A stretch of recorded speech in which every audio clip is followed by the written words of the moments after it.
Hey everyone, welcome back to Tactical Magic. This is Molly Mandelberg, your host, and we have a magical episode for you this week. There are so many ways to, identify or label ourselves or type ourselves out there. And some of them are more useful and bring more self-awareness than others. And there are a couple out there that have, for me at least, brought the most insight into who it is exactly that I am, how I actually naturally operate, and what my kind of blind spots are that I can begin stepping into more of. And those two are human design, which we've had a couple episodes on in the past, and the gene keys, which is in some ways related to human design. So I have an absolute expert with me on the line, and I will tell you who that is in just a second. It's not just about mastering technology. It's not just about brand or messaging. It's not just about making more money. It's about showing up in a big way so your people can find you. This is about bringing your most wild and authentic self into the hustle and grind. Welcome to Tactical Magic, a business strategies podcast for the warrior goddess entrepreneur. Awesome. So today we have Bree Kuryk, who is a 5'1" Splenic Projector. That's human design terminology. We'll get into that. She's also a podcaster, certified human design and gene keys business coach, a certified online business manager, and beach lover with over 15 years of marketing experience, distilling all the online business best practices and trends into clearly articulated strategies for clients of all sizes and industries. Bree has realized her passion of examining the deeper purpose behind different tactics to help you find the most aligned way to build your business by tapping into your own intuition. Very excited for this episode. Welcome to the show, Bree. Thank you. I got so excited I jumped in early, but hello, so excited to be here, and thank you. We appreciate enthusiasm, of course. So tell us a little bit about how you found your way to doing this work that you're doing now. Yeah. I think like many of these stories, it started out as what felt like a very low point in my life in terms of just feeling without purpose and feeling like I had followed a traditional career path. I had jumped through all the hoops I was supposed to jump through. I literally had just at one point received the exact job and at the exact company that I'd put on a vision board and like manifested my way all the way to that and got to that job. And I was like, what am I doing? I hate this job. I don't really like this work.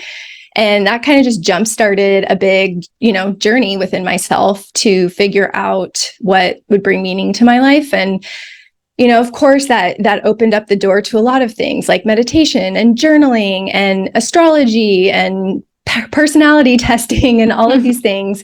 And all of those things resonated a little bit. But the thing that really, really grabbed me quickly was human design. One, because I am like a self-identified, very logical person, and I liked it because it was very cut and dry. Like astrology, it's something you use your birth date for. It's not something where you're like answering questions about yourself. And, like to me, it felt like, okay, this is very scientific. And so I remember hearing about it on a podcast episode and just immediately identified what my type was before I even looked it up. I was like, oh, I'm absolutely a projector. Like I just knew it in my head, which that's my splenic authority talking before I even knew what it was. It was just like, boop, splenic authority. And I was like, okay, anyways, projector. And so it just put me down the rabbit hole quite a bit. And like most people, and to be honest, I just kind of had it in the back of my mind for a while, used it on the side, but didn't really like integrate it with my life too much, like on every level. And eventually started my own business, in doing online business management, online business consulting and marketing consulting. And I was doing like two things, I was like, had my spiritual side kind of behind the scenes and was doing like more of the business consulting. That was like my external business. And about 2 years ago now, I joined this certification with Eden Carpenter. That's like a very in-depth year-long human design and gene key certification, just because I wanted to know more about it for myself and dive in, and eventually just realized how much I loved using it with my consulting, like the entrepreneurs that I was consulting with. And so really started integrating the two together. And that's what brought me here today.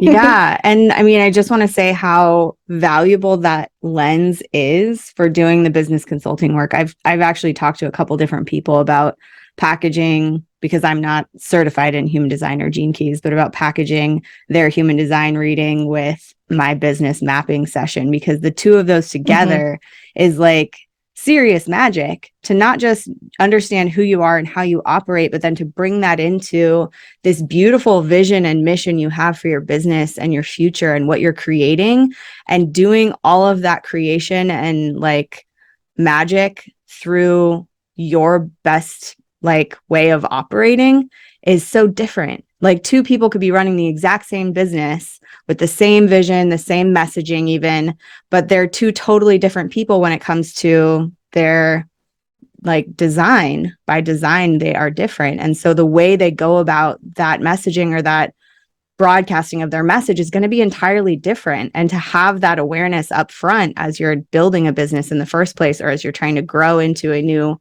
level of your business, is so valuable. So I guess Totally. my next question is kind of, how do you see that, having really just done it over the last 2 years, integrating that part in, how much easier is it to grow a business with someone, help them navigate their marketing and their online presence and stuff when they have that information first? Yeah. Take even a step back from that. It's so valuable. And I think what I love about it is, like you said, it's almost like an operating manual for yourself. You understand, how to use your energy and how to leverage your energy in the best way for you. And what I've really leaned into a lot this year too is not just using it as an operating manual, but using it to really help craft some of the brand strategy and the business strategy up front, and really pairing those two together. So that is where I use Gene Keys with you. Gene Keys to me is like kind of more of the vehicle that I use with some of that like really deep, like target, figuring out your target audience and niching and like, what is your brand strategy? But I use both in conjunction. And so to me, it's really like using that, like helping it to set up that foundation of your business and brand, or just refresh it. Like a lot of people that I work with and that we're talking to here already have those foundational elements figured out, but it's a matter of just like refining them in a way that just those little tweaks that kind of just like realign it with your energy, or like kind of get it in better, like, it's like that little bit that makes it so much better. And then also on the flip side, working with that human design to like, okay, what do you have defined? What is your type? Like what are those potential roadblocks? Like what are the things you can do to help with your creativity? So it's like the balance of both of those things together that I think I've been leaning into a lot, more, I would say more and more, like really using that in terms of a full spectrum with the people I'm working, instead of just one or the other. Because I think a lot of people come into human design seeing it more as the operating manual. And so a lot of the work I do is kind of helping them expand how they use that in their business. That's so cool. So tell us, because somebody listening to this, maybe many people listening to this, might have no idea the difference between Gene Keys and human design, or how they interplay and connect. Will you just speak to that for a moment? Yeah, of course. So human design and Gene Keys are like sister systems in a way. So human design, I'm sure I know you've gone into this, but was downloaded by a man named Ra Uru, who, and in 1987, I think. So, and one of his first like disciples and students, like who went very, very in depth in the human design system, had his own like download and channeling. His name is he's still, Ra Uru, who has passed away. This man, Richard Rudd, is still alive. And so these systems are very similar in terms of the fact that, they do have some overlap, but they're also very different. So one of the big differences, like when you look at in your human design, you see certain gates that are activated. Well, those I'll use a specific example. Just so, for example, like in your human design chart, your conscious sun placement is also that gate that you have in human design is the same thing as your gene key, your life's work, and your brand. So, but the difference too is in like how you really like feel into it and get into that energy is that in human design, it's almost seen as more of, if you have that activated, it's more of a strength. Like it's a gift you have, it's a strength, it's something you can tap into. And that's absolutely true. When you look at things through the gene keys lens, like through that same exact placement, you're actually looking at more of like an archetypal story, like a hero's journey type story, where it tells you what is that shadow and how are the ways that that shadow can be expressed and how do you transmute that shadow into the gift and so forth. And so what I love about that, and going back to my point of like why I love using it for brand strategy and brand refinement type elements of business, is because you can really like tap into I almost want to say like emotions and feelings of that true transition and do that. And so like to use that to your advantage and leverage that in your business. And I think, like I said, human design is more of that operating manual where you see, okay, you have there's that whole schematic of like, you have the body graph. So there's certain centers, that are activated, and you can see how the energy literally flows in your body. Gene Keys is actually it's called the golden path. So you go through placement by placement, and it takes you on a journey of basically activating your genius or activating your gifts, strengthening your relationships and unlocking your heart, and then activating your purpose. And it takes you on a journey where you go through that step by step with a different placement. So like I said, there's some overlap, but there are fundamental things that are also different, which is why I absolutely love using them together to really do the inner work and the outer work with the people that I work with. Yeah, it's so cool. It's just such a, like you said, deep rabbit hole of information to dig into, which is why I think usually when people are like, oh, human design, oh, I'll find my type. And then they get their chart and they're like, where do I go from here? And so I recommend highly, if anybody's feeling an interest piqued in human design, to have a professional read your chart so that you get the most information out of it, because there's a lot of things that your chart will tell you and things you can just like cross-reference and read. But there's like 60 some channels that you'd have to learn to really get a full picture of it. And there are people who have studied it so much that they have an awareness of those things and what's most important to like touch on and hear about. The thing that's coming to mind right now is it would be so cool to get like all my past clients to send me their charts just to see if there are like certain types or certain channels that I tend to that I have in common. So then I could speak to those more clearly in my messaging, because those are the type of people who generally come to work with me, which would be like a super deep, nerdy way to do marketing. Well, that's actually what I do with my clients. So you can almost look at it two ways. So you can, and this is a little bit more advanced, but something that I do with my clients is you can run a connection chart. Like if you are doing one-on-one work, you can do a connection chart. So you can see what your strengths are, what their strengths are, how you guys best work together, and where the potential friction might come up. And then also when you look at it from a market, and it's like, and also through that human design, through your chart, you can see that certain places where you're bound to draw in people that have certain activations in their chart too. So you can use that from a marketing perspective.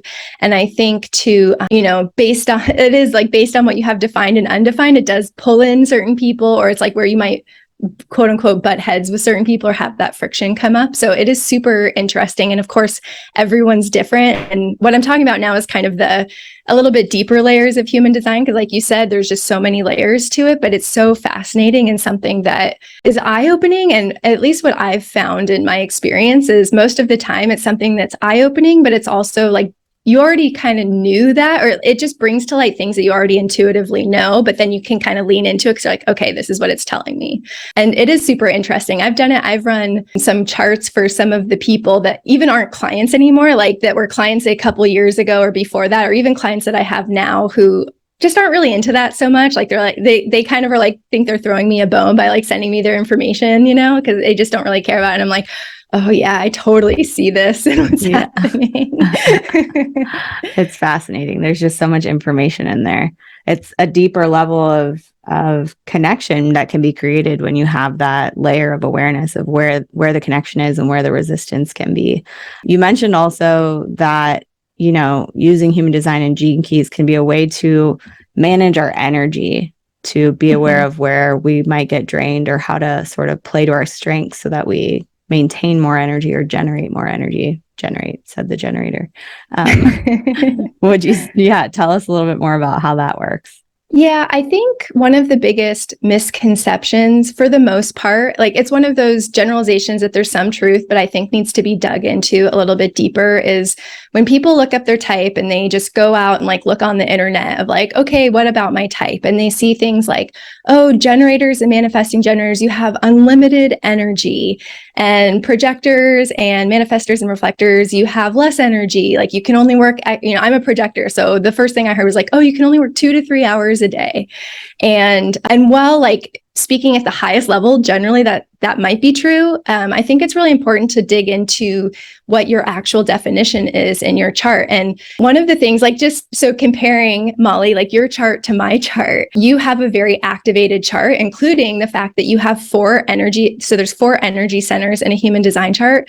You have all 4 activated. So, and I know you're a generator, so you kind of fit into that archetype of like having a lot of energy if you need to tap into it. But, it's like also having a lot of energy centers helps with that.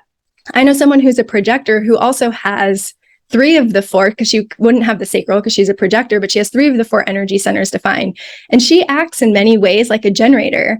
And that's okay for her. Like, I think that's the thing is I work with a lot of people who come to me and they're like, I have so much, I feel so pulled to all of these things, but because I'm this type, I'm told I only can do this. Mm-hmm. And I think it's really important to understand, like, I'm just using, energy centers as like the big piece of this, because there are other aspects, which I'll dive into in a second, but just understanding what your individual design is helps you with that. So I'm a projector, but I do have my root center defined. So that makes me an energy projector. So I do have a little bit more energy than someone who has none of those motor centers defined, and looking at other things. I think another big, besides having that sacral center defined for generators and manifesting generators is like the motor center of like having that ego or heart center, because that's all about commitment and consistency and things like that. And even going into some of the specifics of like the channels I won't get into, obviously, because we don't have enough time for that. But I think just understanding, there's so many things that we can look at to say, okay, this, and it's not just like physically what you have in your design, but I think it's also using your like your type signature, your type's not self, and your authority to help you, because of course you're going to have more energy for the things that are intuitively right. And I see a lot of people who put the brakes on or force things that, it's like put the brakes on things that they feel really good about and they have the energy for, versus the things that they're trying to force if the energy and the excitement and the enthusiasm isn't there.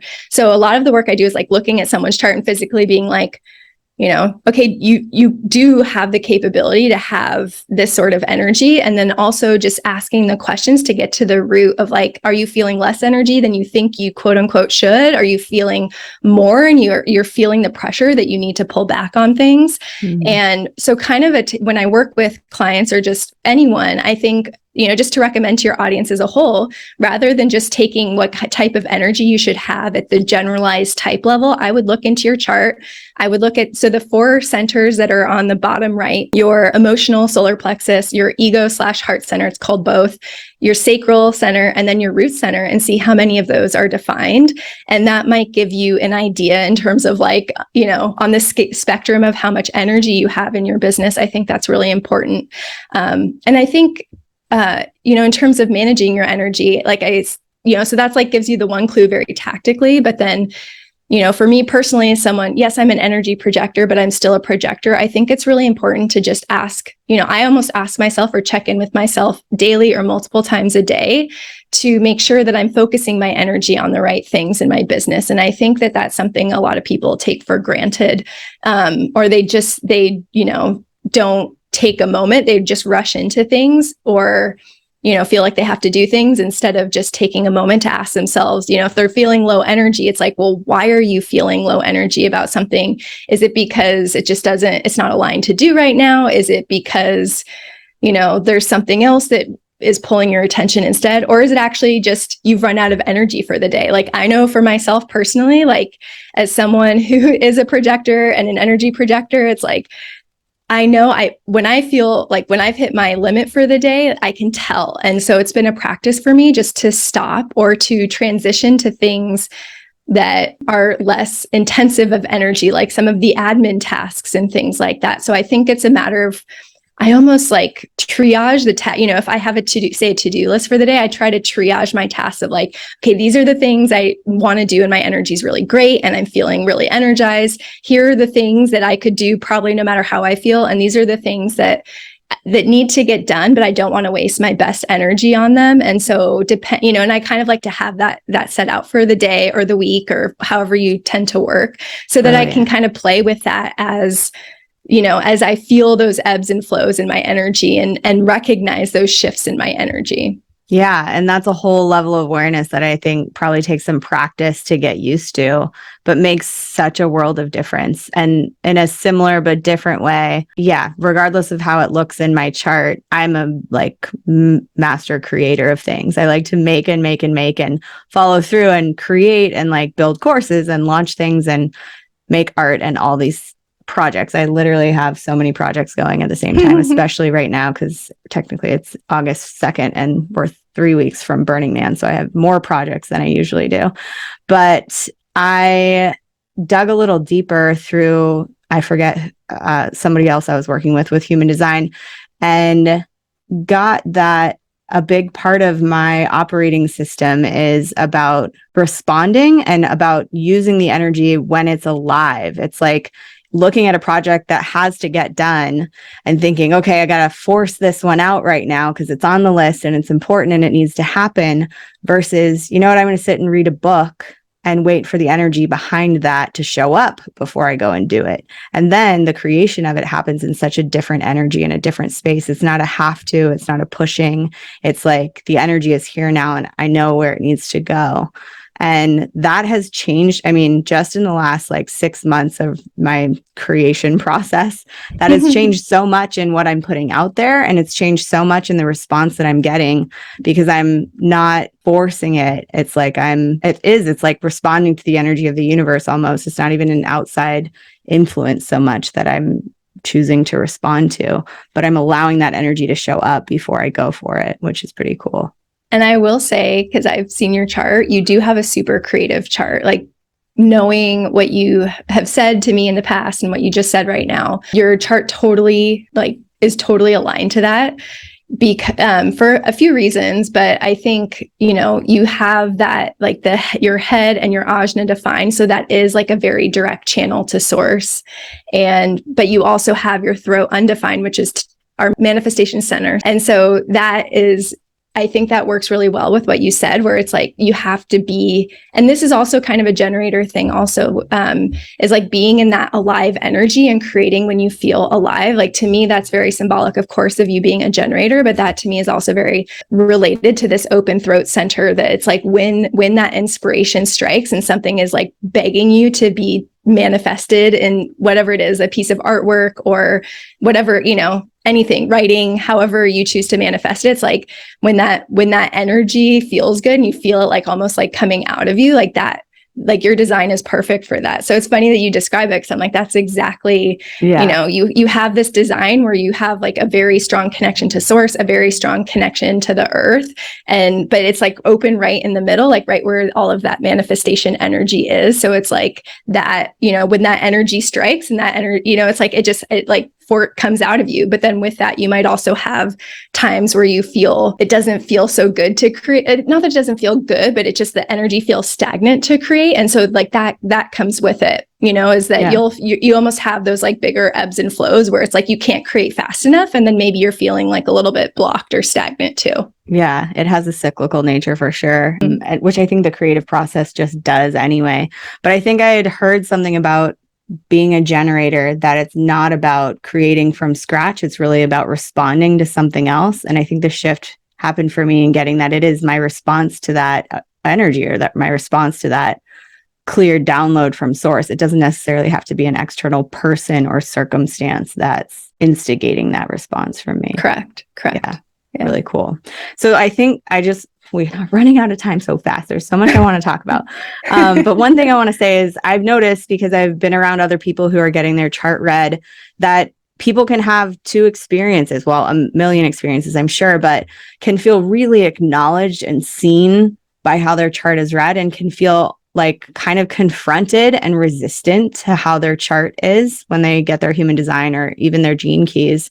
Because I think, of course, it's natural that there are places or parts of us that we're resistant of, or that we've bought into a story that we need to be like some other person. And when we find out that we're actually designed differently, it can feel like a letdown. So I'm curious how that shows up in the people that you work with. And I imagine you're really compassionate in helping people own and acknowledge and claim who they really are. But yeah. I think this actually comes up. I mean, this definitely comes up when I talk to people about just their human design, but this actually came up relatively recently with one of the clients I work with through one of my programs where we use your gene keys to like reimagine or refresh your marketing strategy and brand strategy. And she found out what her conscious sun, her life's work, this is arguably like the strongest energy in your chart. I mean, it is your conscious sun energy, like that. Think of astrology, right? And she found out what that gene key, that archetype was. And she was like, this feels boring. This feels like really unimportant. This is kind of depressing. And so I think one of the most, what I worked with her through on is I think a lot of people put a lot, they think something like a life's work needs to be your job or what you do. And I think in not just gene keys, but understanding your energy is it's not always what you do, but it's like how you live your life and like how you approach the things. I'm trying to think of a better way to like phrase this, but it's really, it's like take a step back and think about how you can put your, it's like, how can you embody that energy and that trajectory? And when you do that, like those opportunities of your, purpose and jobs and careers and like all of that stuff comes when you embody that energy. And so or embody that archetype in a way and take those lessons to heart and recognize them in yourself. So I think, it's hard to describe without getting into specifics, but I think if anyone feels like they don't resonate at first, like there's so many reasons why that could be the case. It could be, like you said, it's kind of a shadow in yourself and it's kind of calling that to your attention. It could be because it's just not what you expected for whatever reason. It could just feel like, wow, someone got this, like has this as their life's work and this is mine. Like this doesn't even really make sense. And I think it's important to just understand that, to really kind of just take a step back and try to see it at a different, it's like, don't put so much pressure on one thing, because also by just looking at that one placement or focusing on that one thing that it's telling you, you're not seeing the full picture of your entire design or your entire like golden path in the gene keys. And so sometimes it's like, don't let one thing kind of put you off, because there could be other things that tell a different story where, yes, of course, that's important, but you have things that tell you other things that really pull together that full story. Because we're not just one thing, where this goes for all the astrology, like everything. It's like, we're not just one thing, we're like this beautiful artwork and canvas of all of these things and how they play together. And so I think that's really important to understand really cool. Too. Yeah, really important. Wow, I can't believe how fast this episode went. There's so much more. We might have to do another one in the future at some point, because I would love to. Yeah, we barely even scratched the surface on like digging into the businessy side of things, but that's also something you do well in your private work with people. So there's room for that if people are curious. But yeah, what are the best places for people to get a hold of you? What are you excited about coming up in your business? What's happening? Yeah.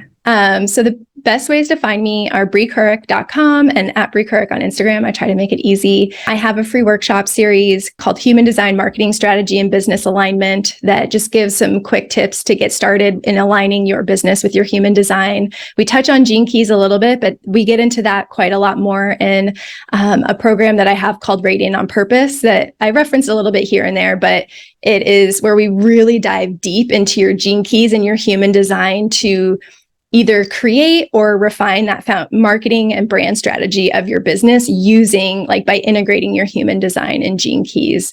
It's so much fun. It's definitely a transformational process, but it's for people like us who just love to get deep on that stuff and learn more about ourselves and how we turn that into stepping into our purpose through our business and just even outside of our business, through our creative work. So that is one thing I'm really excited about. I'm also working on some other things behind the scenes that, that are more introductory, because that is for someone who's like, yes, I'm ready to like dive all in on it. And I know there's people that are like, I just want to understand this a little bit more. So in the next month or two, I guess the next month or so from when this episode comes out, I'll have more like intermediate type offerings for people who are like, okay, I want more than just like a free thing, but I'm not ready to like go full in. So I think those will be ready by the time this podcast launches. So stay tuned. Yeah, stay tuned, or make sure you're on Bree's list so that you can be the first to hear about it. And Bree is Bree Kuryk, Kuryk. We will put the link in the show notes of this episode because it's spelled not the way I would probably phonetically personally spell it. But yeah, so make sure you click the link and check out more about Bree. And I forget how we originally met, but I believe I was maybe also following you on Instagram and loving what you're putting out there. So good information, so much wisdom to share. And I like to ask this question, even though you've dropped a lot of magic on this episode. Are there any last words of wisdom that you like to leave people with? Yeah, I think at least with a lot of, people and clients that I've worked with recently, I think there's so much pressure on people to get successful overnight, to figure things out overnight, and like really putting that pressure on themselves. And I think ultimately for the heart of anyone listening to this now is, your heart centered or purpose driven, like really thinking about things from a long frame and really just being patient with the progress that you're making and just being mindful to always like take a look back and make sure you're on the right path in terms of growth. Because I know that there's just a lot of pressure. Things are a little crazy in the world, and we want to have this creative project and passion to take us through our lives, and that's a process of evolution. And the more pressure that you put on your creativity or your creative spark to do something now or to have success now, it's like the more it actually has the opposite effect and dampens it out. And so if I were just to give that piece of advice to anyone just listening, hopefully it reaches the right person or who needs it, but is to just like have patience and appreciate how far you've come and just trust in the timing and the lessons that you're learning along the way. Really, really good advice. Awesome. Thank you so much for being on the show, Bree. Yeah, thank you. I loved it. Yeah. And thank you everyone out there for listening. Don't forget to check out tacticalmagicpodcast.com if you want to learn more or support the show. And whatever happens, keep asking big questions and taking bold action because you are here for a reason. Bye.